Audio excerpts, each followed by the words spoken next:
Obviously, I'm gonna be a little bit biased here, being a fancy goldfish farmer and all. I'm kind of like, knowledge Santa Claus. I bring a bag full of information. I'm a very lame Santa Claus. That's no gift to give to children. Maybe you should. Gen Alpha's really stupid. Look at that broad belly. Look at how deep it is. There's plenty of space for the organs. No, the round body design is not cruel. Fancy goldfish can have issues with their swim bladder, but it's not always because of genetic issues. Sometimes it could be because of a bacterial infection that they get due to improper care. And no, contrary to what is said on Instagram, the swim bladder doesn't just explode. Unless I guess you shoot a firearm into your water. What happens is the fancy goldfish begins to have issues inflating or deflating their swim bladder. No, the different imorphs are not cruel.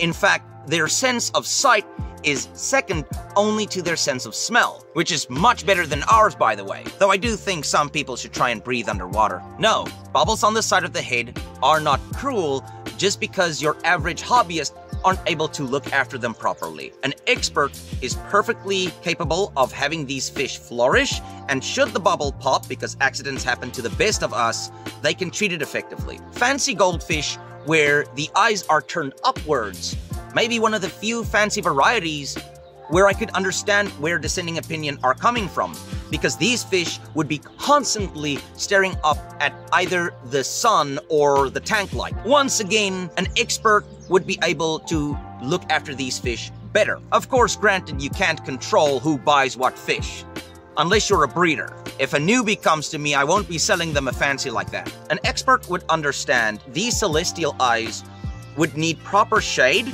yet access to enough daylight. Because if a fish is just kept in the dark all the time, they could start having health issues. No, the different tails in fancy goldfish are not cruel.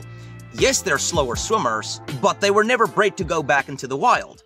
They were bred to be in your safe little garden pond, and when you'd have visitors over, hopefully somebody of the shogunate, which means maybe your father would get a raise or a beheading, depends. You'd place these goldfish in a lovely little bowl for your visitors to look at. And then when they leave, hopefully with your father intact, the fish go back into the pond. If these fish were to be released back into the wild as they have been bred now, that would be an act of cruelty. Fancy goldfish are not comparable to pugs. They are more predisposed to swim bladder disease, but they don't live in suffering in their day-to-day life, unlike pugs.